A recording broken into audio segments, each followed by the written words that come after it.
In the 1960s, 70s, and 80s, the town of Carpendale, West Virginia was home to an animated Christmas display designed, built, and operated by my grandfather, Clinton Boozer.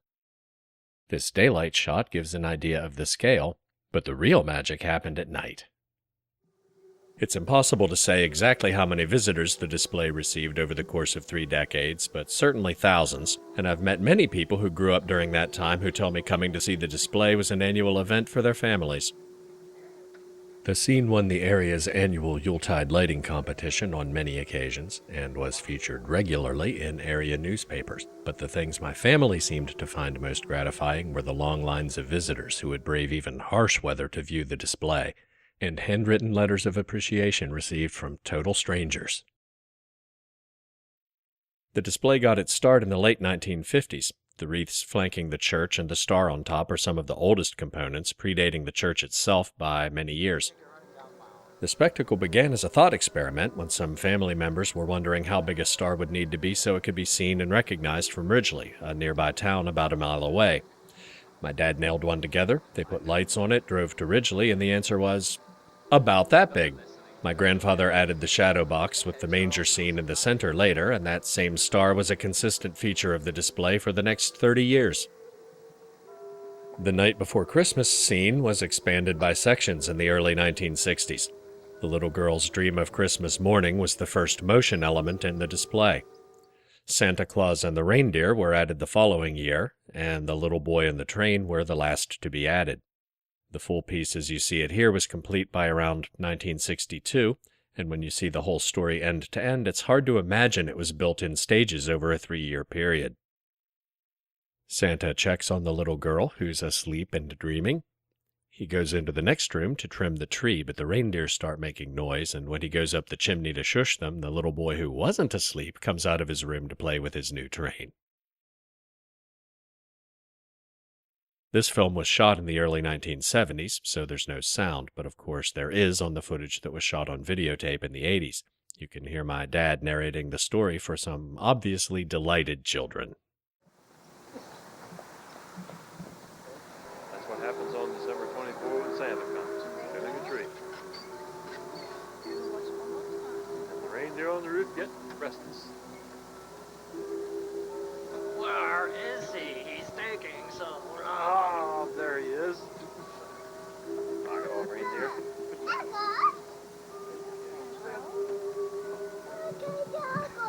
Sneaky little brat.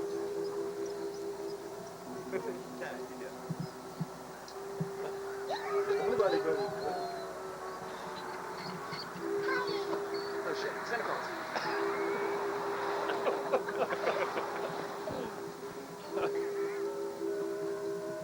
All's well in the bedroom. The church was added in the mid-60s. The early 70s version here has the bell ringers and rotating diorama of the nativity story. The church interior was updated sometime later with an organist, at least in part because it was easier to find recordings of Christmas music with organ and chimes than recordings with chimes alone.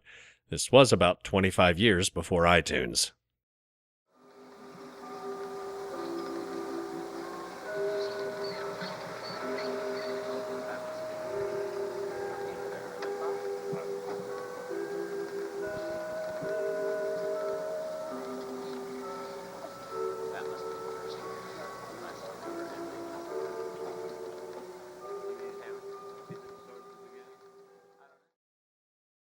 My grandmother made clothes for the characters from whatever scraps of fabric she had available.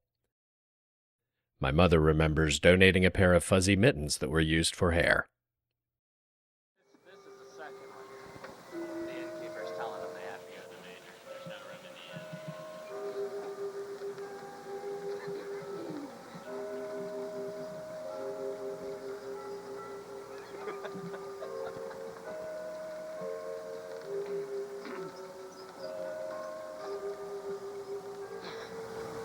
Well, get to December 25th everywhere, and then head down to the bell ringers.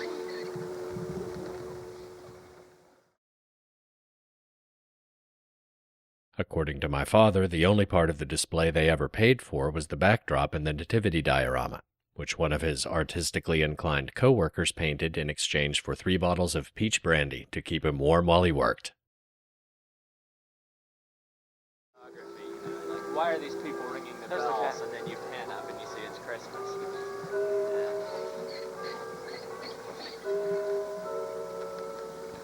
Keep them in suspense. That's when you can't sleep these days. That's pretty quiet. These are the last been seen, so this is the first one. It's Shepherd's one. Oops.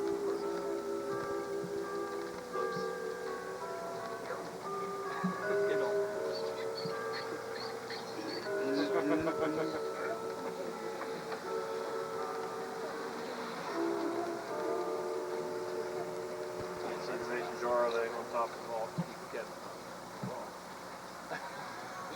what is up there?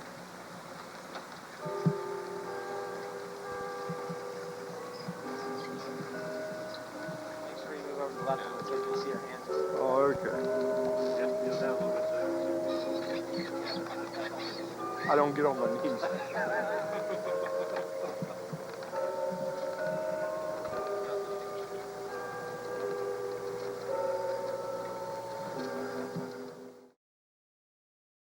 Santa's workshop was the last to be added, and like the others, it evolved over time.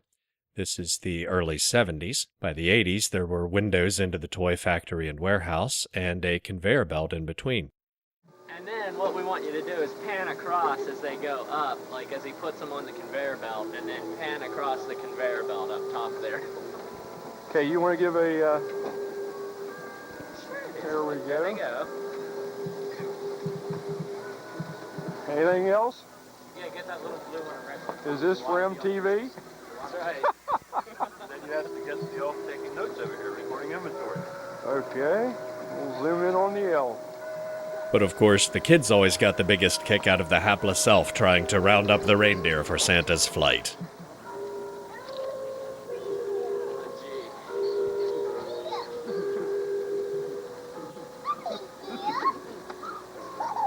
They don't have any of those in there, I was surprised. They haven't gone quite that extreme yet, but they will. That enough? He didn't catch it. He catch one. It's still going. It's still going. Let's keep it going. What? Now he got it. Reindeer, see it? Look at it, there it goes. A little out of control, but caught. Is that what you want? Yes, that's good. People commonly referred to the display as animatronic, but that's not technically accurate.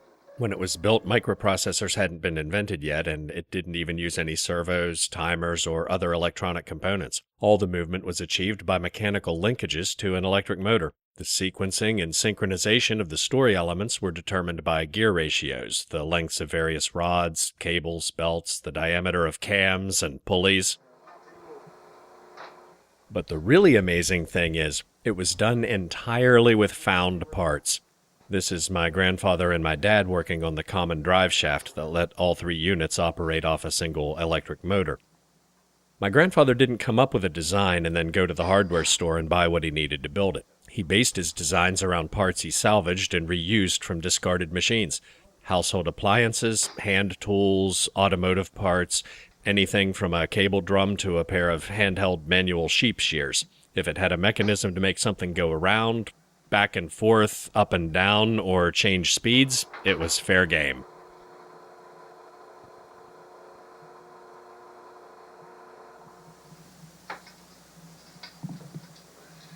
You see why my shop looks like it does? Take after him. Merry Christmas. This daylight footage was shot while my dad and grandfather were doing maintenance to prepare the display for storage until the next holiday season. While many of the changes that were made over the years were obvious to visitors, like the addition of new animated features, others were entirely behind the scenes and were designed to make the equipment more reliable or less expensive to operate. For the most part, the connections are hidden behind or below the visible part of the display, as you can see here from the back. But in some cases, they're incorporated into it.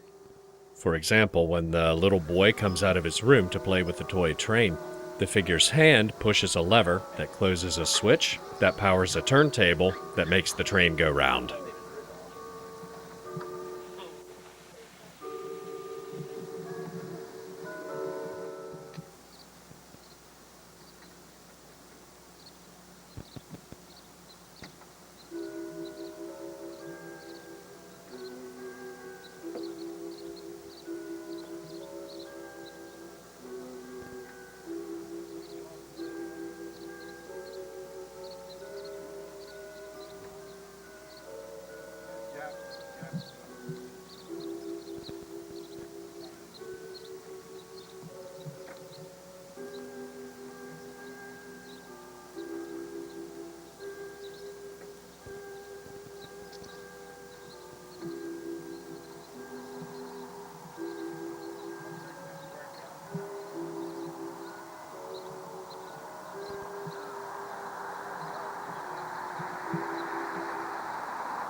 I'm gonna get something from under my knee bones before I get back on my knees.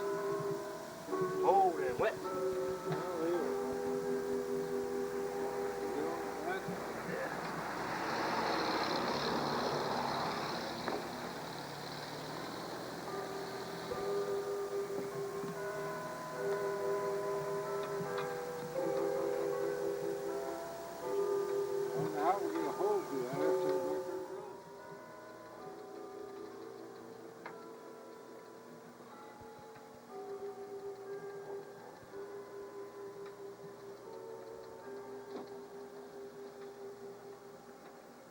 I'll bend them over here.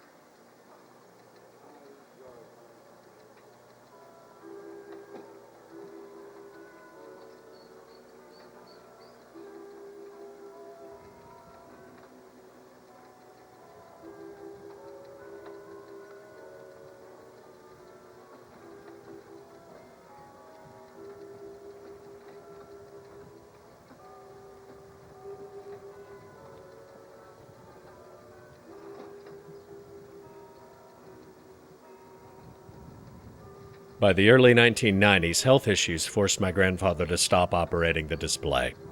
But hopefully this video will give a sense of the wonder I felt at both the expression of the Christmas spirit and the craftsmanship and ingenuity that went into creating it.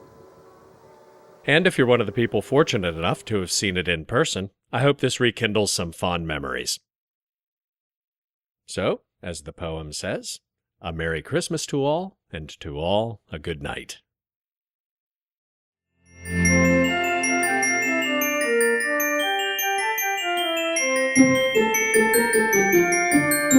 you.